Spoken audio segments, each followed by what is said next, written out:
Hey, welcome back to Maybe Actually Museums Are For Me. I'm Alex, host of the show. Excited to be back. It's been a minute.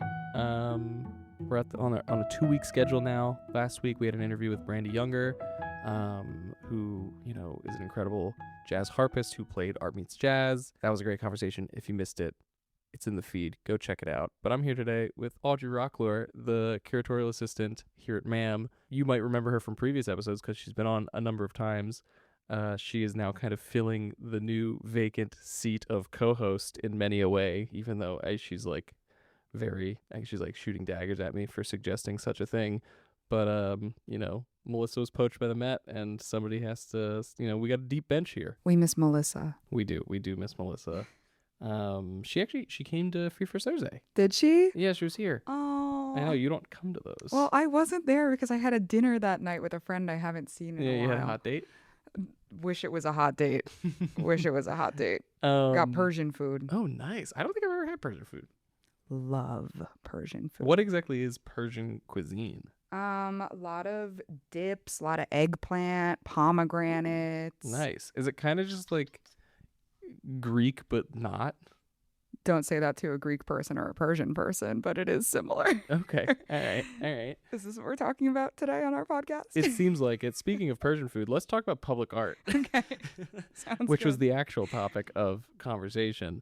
So in the interim, when the podcast had kind of been on hiatus and I was kind of thinking about things I wanted to talk about, general conversations, things that we could talk about if you were going to be on more regularly. One of the things that I was kind of ruminating on while I was in France, because if you're a regular listener of this show, you know that my girlfriend lives in France. I've been going quite frequently. And when I was there, I noticed something, especially during my time in smaller cities, where public art, and by public art, I mean just like art as architecture, art as, in parks, in sculptures, in, fountains and functional wares and things, is just way more prevalent in Europe. And I think that's a product of just it being so much older of a place. But it got me thinking about how we as Americans really perceive and understand art as it exists within our day-to-day lives. And that also kind of led me to thinking about like the election of Zoran Mamdani, in a sense where he's heavily inspired by figures like FDR, who really, really emphasize public works programs and social programs, obviously like the New Deal. And in the New Deal, if you look around the subways, if you look around New York City, there is a great deal of public art, whether that's in mosaics or sculpture work, what have you. And outside of that era of American politics, there wasn't ever a civic beautification initiative that I can point to that was like directly putting artists to work alongside other like unionized workers, whether that's, railroad laborers or longshoremen, the trades more traditionally. And I think it speaks to a broader, more, I think, regional or even just, national sort of appreciation and affection for the arts and the way that we consume it. It feels like in some ways when I walk around France or I walk around,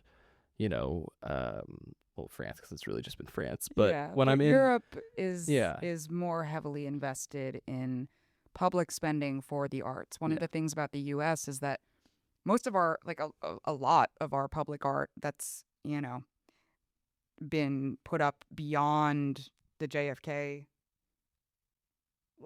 era.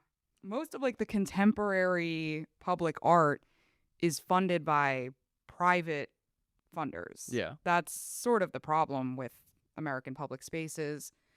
When you're trying to save money, you're not going to invest as much money into artisans. And artisans used to go hand in hand with laborers.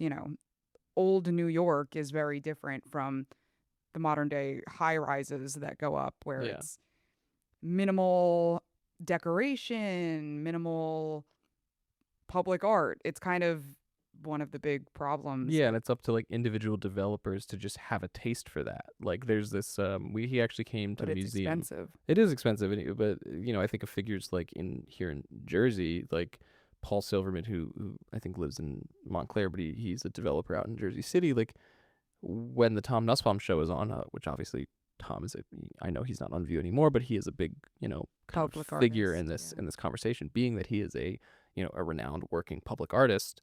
Um, you know, Paul essentially develops these, the high rises that you're speaking to, Yeah. but in his lobbies, in those buildings, like, art is considered in the actual architectural process and planning process. So Yeah. like the difference is it's not a civic body that is essentially like beautifying the building. It's up to the individual developer, and outside of that specific circumstance,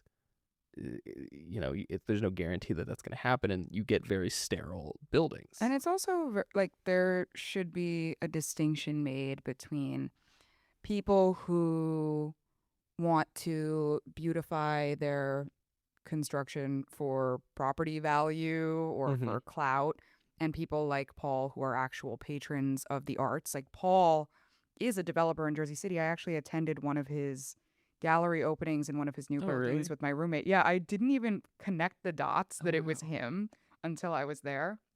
Um, but he has this space in the building that is designated for local artists, and they work with local arts groups, like collectives that already existed. It's not like he's picking an artist that he personally likes and, bolstering just them. And he does it in a way that kind of fosters the artistic community in Jersey City. He works with these pre-existing organizations, he gives them artistic license, and one of the organizations I think is called Elevator, Mm-hmm. and they bring in their artists from the collective to display their work in the space, and Yeah. he is happy to be a patron of the arts Yeah. rather than someone who is profiting off of an artist's labor. Absolutely. And I think like to your point, and I think I like obviously it's not like it's like a specialized term. It's a very like coined term, but like a patron of the arts, being a beneficiary in that way is not a new concept. I mean, No. like I spoke to essentially like, you know, European kind of the mindset of art being ingrained in your day-to-day life. And like, I think back to, the Renaissance and the high art that was being created there, like at the behest of these beneficiaries who support that and imbue that into the communities, both publicly and privately, whether Yeah. it's a commissioned based work for the Medici family, or if it's the actual architectural, we'll stick with Florence, the actual architectural like genius and artistry behind the Duomo. Mhm. It's like those things. Like I feel like there's more intention in the. I keep saying it, but the beautification of like buildings and spaces, and obviously like you think of these cathedrals and churches, and the idea of like having an artist's stamp kind of forever imbued on these buildings is really imperative, and I just think it's a stark difference. And I guess that element of that is obviously the we're approaching or I guess we're in the 250th anniversary of the country, and that's a short window of time when you think of the scope of Europe. I mean, I think that's something that we have lost since the Industrial Revolution, Americans specifically, is this understanding that beautiful and artfully designed public spaces are good for our collective mental health, Yeah. for our mental health, for our physical health, for our communities. Like, I don't know, you can count on one hand the number of third spaces that are in any given area. We Mm-hmm. don't have cities that are necessarily designed to put community at the forefront. When you're walking around in Europe, there are plenty of piazzas Yeah. and things like that for people to just It feels like the cities are organically designed with art in mind. Yeah, and a grid is very efficient, Yeah. and we love efficiency in this country, but that doesn't necessarily foster the kind of environment that we know would be beneficial to our communities. Yeah. I guess I wonder, like, because obviously in a community like Montclair, or even, you know, Hoboken, Jersey City, like we spoke about, I think of like Maplewood, East Orange. Like, there is a lot of public art that is around, Mhm. and I feel like these communities really do support it. But I think of places like, Middle America, or like these small towns that have sort of been forgotten, or even communities in New Jersey, like the one that I grew up in Central Jersey, in Ocean County, that, there just isn't a community there that is willing or able to support the arts. And I think that's kind of like thinking to my point about, somebody like Zoran Mamdani's inspiration behind like FDR, and the idea of like creating a public program to develop art and make it available to Mhm. en masse. You know, some of the most beautiful art I've ever seen in my life are on the walls of subways, you know, and I feel like we've lost that over It time. is something that we are actively losing. I actually interviewed for a job before I got this one. I was gonna say, be careful with your next word choice. Love it here. I would not have picked anywhere else. I interviewed for a job, and it was for an organization whose whole mission was to save these modernist public art works and public architectural feats that exist already Yeah. in New York, Jersey City, the tri-state area. And they were really struggling to find funding to help, you know, keep these features of the landscape that they've been these iconic artworks and buildings hmm of the modernist era that have basically been left to rot. What I think about, I saw a piece. I don't know who did it. Maybe it was Asbury Park Press or something. But even like the everyone in New Jersey, knows the Tilly face, Hmm. that's plastered on the side of, or a recreation of it is plastered on the side of the Wonder Bar. And if you ever go to Asbury Park, that's like kind of like the moniker that you are always seeing. That's like the impromptu sort of unofficial mascot of Asbury. The original one, it could be completely destroyed at this point. I don't even know, but it's just wasting away in like a. It was like the concrete wall that it was on was Hmm. removed, and it was just put into like a storage shed, and essentially is just like sitting like off of the boardwalk, hidden from sight in plain view, and it's just like been left to chip away. Like, the paint is essentially non-existent, and you can see obviously like like an imprint or an idea of Tilly, but like, to allow works like that to just crumble, you know and Is not this do anything to replace it, yeah. not doing, like, if you're gonna let it crumble, at least paint something new, continue that. Well, I have thoughts Okay, on that. okay, all right. Because I do believe like people are inherently creatives, people are inherently artists. I don't necessarily believe in, you know, putting a ton of money into a new project when the framework for another one that's been left to rot Mm-hmm. already exists. Yeah. So, for example, up the street from me in Jersey City, there is an old historic theater. And there's something like 12 of these historic theaters Mm-hmm. scattered across like New Jersey, New York that has just been abandoned Yeah. because it's so expensive to handle the upkeep, to do any conservation on it. And for a little while, the Pompidou Center in France was considering building a new museum in Jersey City. The deal actually fell through like during COVID, but we now kind of are assuming that that's because of the budget deficit in Jersey City that we've all heard Mm. about as of late. Yeah. But one of the initiatives of one of the mayoral candidates this past fall was actually to take the money that they were planning on allocating towards a new Pompidou Center, which wouldn't have really preserved any of the city's cultural heritage or Yeah. integrity, and putting that money towards restoring the theater.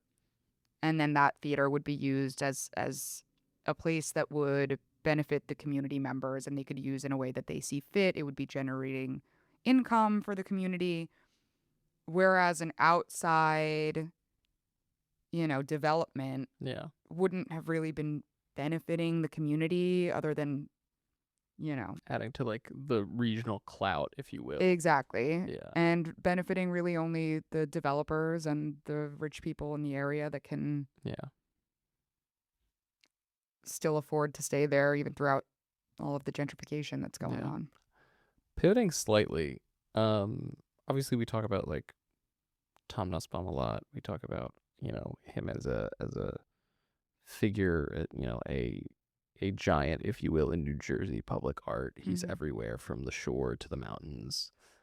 But, you know, are there any other public artists that you find really fascinating and interesting that despite there not being a, government led effort to beautify civically, like I can think of obviously one of our other exhibiting artists, Raven Half Moon. She has a lot of publicly viewable art on the High Line in New York and stuff. Like, Hmm. is there anyone that kind of comes to mind that? So Seward Johnson is actually a really major local artist. Seward Johnson is one of the Johnson and Johnson Johnsons. I actually did not know that. Mm-hmm. Wait, really? Johnson and Johnson was a huge, huge patron of the arts. Um, Around the time of FDR, they were a huge advocate for funding modern artists. Well, I think this is just a slight sidebar. I think, and this is kind of something that I wanted to talk about earlier, but it didn't really fit. But I think this is a good moment to kind of like sidebar asterisk, like shoehorn this. Whether it's, I think during that era and even prior, like go back to the Gilded Age, I think that there was a social contract between the ultra wealthy and the masses and the public to essentially, if you're going to accrue all this wealth, if you're going to have all this stuff, so that we don't do We won't guillotine so that you. we don't do our own French Revolution, Mm-hmm. you have to give back to the public. And that's why you see, Vanderbilt libraries and, Carnegie Hall and all, like Penn Station and like all of the Grand Central Station, like train stations, libraries, museums, theaters, playhouses, like all of these, universities, essentially like a lot of these institutions like J&J or individual donors like, you know, like Rockefeller essentially supported that beautification process Yeah. alongside obviously there are other public works and nonprofit efforts, Well, but on like I think that's all largely, I think, throughout since the 60s on was Mhm. lost. And so I find it, that's what I just find it very interesting because Yeah, I you know mean, that on top of that, Johnson and Johnson did not used to be one of these companies that I think a lot of us imagine it as today. Like, of course, a lot of it was that there was this social contract of if you're accruing all of this wealth, you should spread the wealth a little bit and give back to the community. But even in terms, there's like this notion that that is a waste of money or bad business or inefficient and or unappreciated. or unappreciated. But Johnson and Johnson worked with FDR on the New Deal. Like Yeah. the leaders at Johnson and Johnson worked with FDR on the New Deal during the Great Depression. They were actually one of the few companies to increase wages for their employees rather than decreasing wages. And because of that, they had a massive influx of employees and huge growth as a company because they knew that this worked. They Yeah. understood that even as a business model, this made sense. Mm-hmm.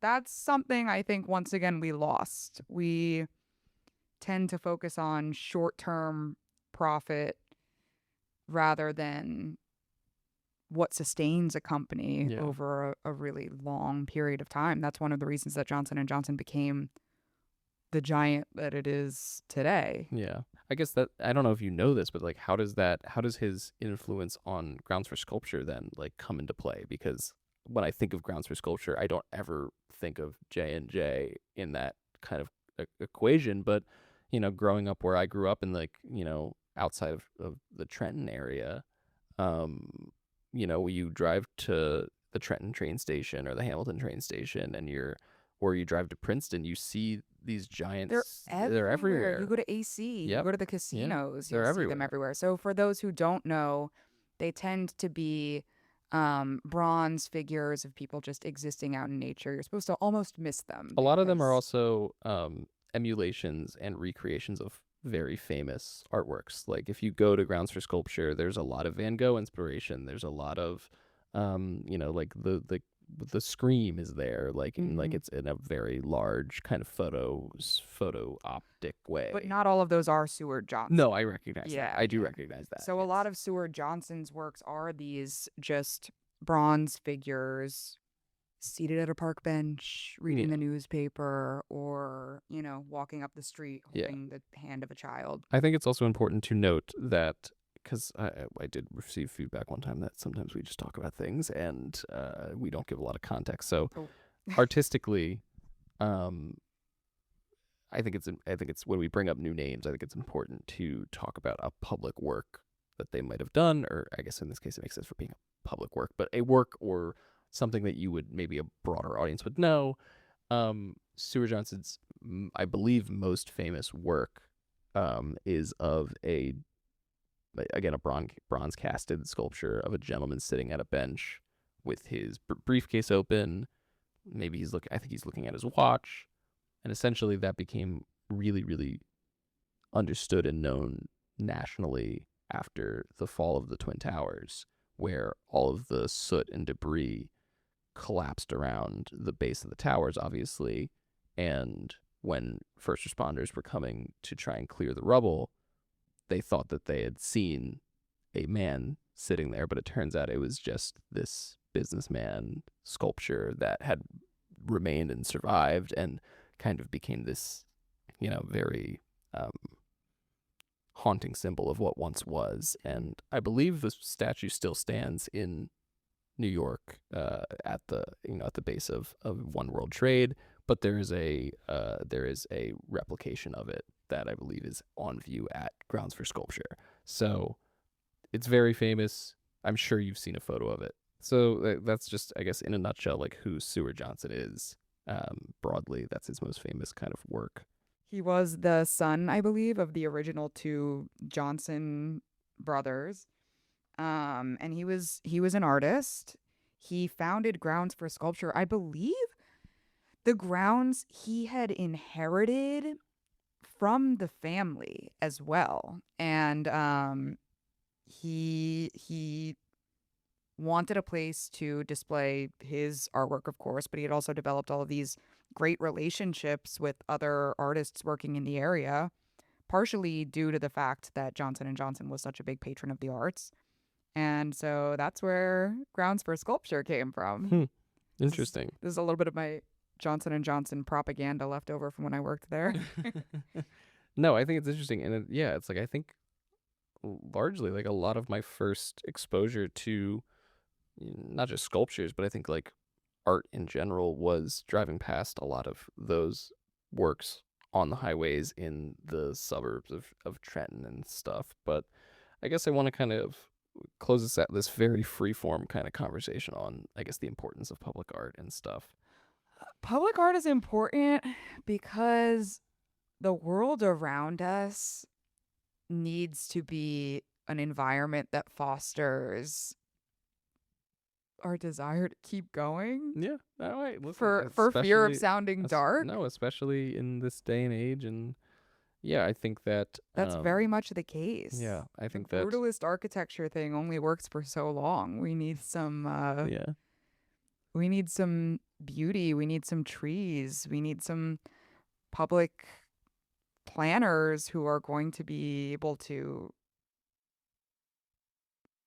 design things that benefit the community and Mhm. aren't just the most efficient use of space. Yeah.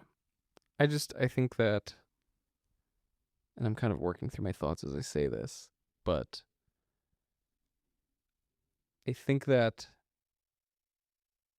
in America, there is this pay to play aspect when it comes to everything.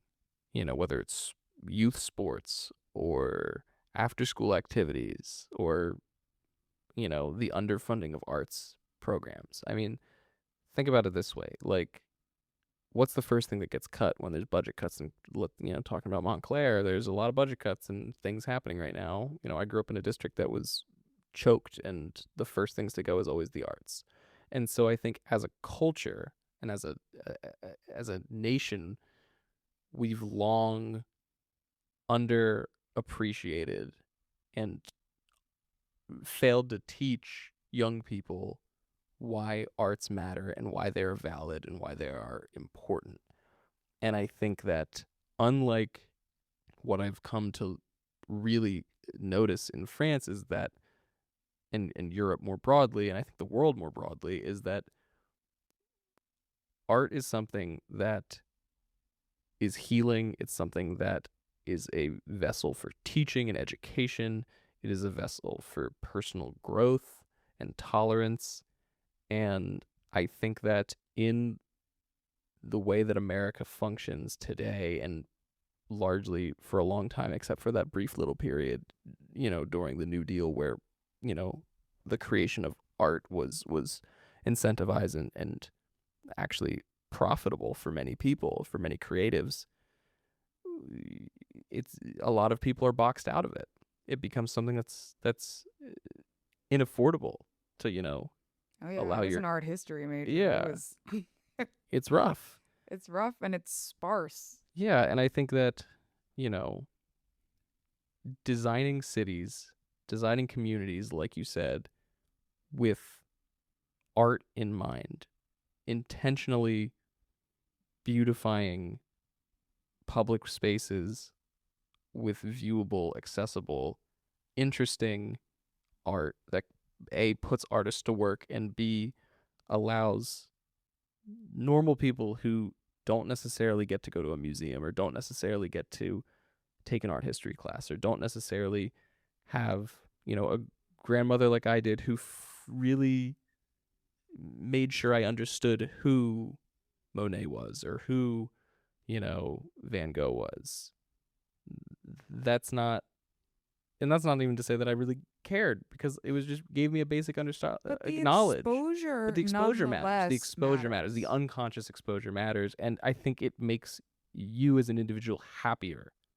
And it's Well, not just speculation, like it's not just opinions based. We know this. I mean, the way they designed mental health asylums hmm was very deliberate because at the time they had realized that people were doing better in these wide open spaces that had trees and parks and beautiful places for people to focus on their mental health rather than what was happening at the time is a lot of people were in cities living in tenements and suffering for a yeah, lot of reasons, but that was one of them. yeah.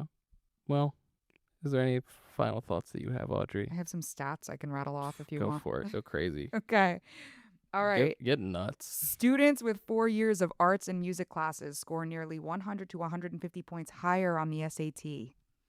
High arts participation for low income students is associated with a 4% dropout rate, 5 times lower than their peers. Hmm. Art education reduces disciplinary infractions by a 3.6%. Students with high arts involvement are more likely to vote and volunteer as young adults. Hmm. The arts matter, The as we arts keep matter. saying. Public art matters. Exposure to art matters. Supporting artists and creatives matter. And yeah, I've learned a lot in the time that I've been traveling to and from France. I think there's things that they do incredibly well. I also think that there's things that we do incredibly well that, uh Is this a little American exceptionalism I'm oh, sensing? I mean, listen, hey, Rah, baby. Um, Alas, the thing that we get absolutely stampeded on is like urban design, especially in the modern day. We've gotten so used to just bulldozing beautiful cities to build what's the shopping malls and highways. Mm-hmm.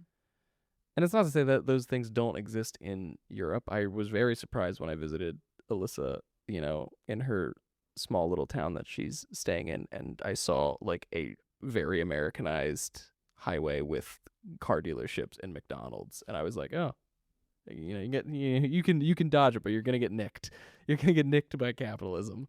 But alas, like when you go to the city center, there are sculptures, there are fountains, there are little tiny, you know, mosaics in the walls and in the street. And Mm-hmm. like there is an encouragement and a natural kind of symbiotic relationships between the way that cities function and are designed and artists who add character and life to those places. And I think that your existence when surrounded by art is just, even if it is unconscious, is all the more fulfilling.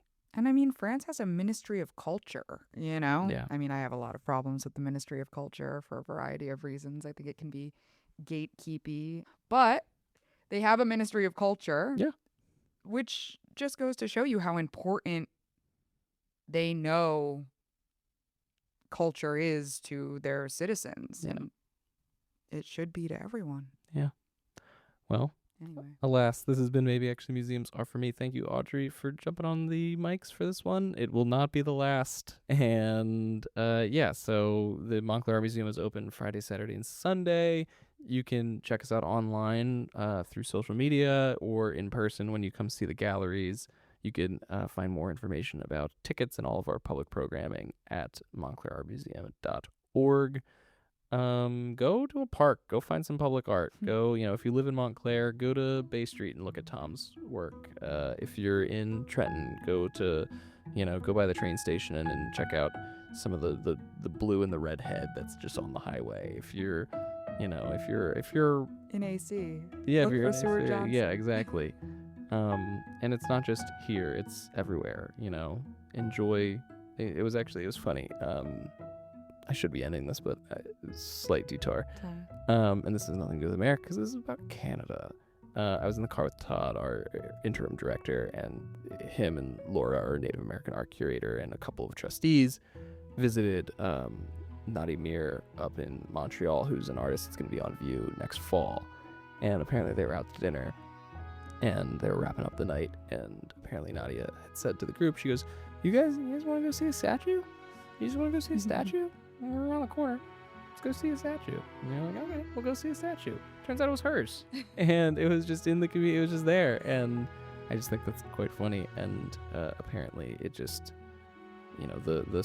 the spontaneity of it is really amazing. And I can think of many times where, whether it's in New York or in Italy or in Burlington, Vermont, or in Sacramento, California, where you're putzing about, you turn a corner and you're just so lucky to come face to face with a work that you were never anticipating on seeing. And I think, again, that unconscious existence that sometimes spurs into reality is really special and cool and interesting. All right, well, thanks again for listening to Maybe Actually Museums Are For Me. Bye, everyone.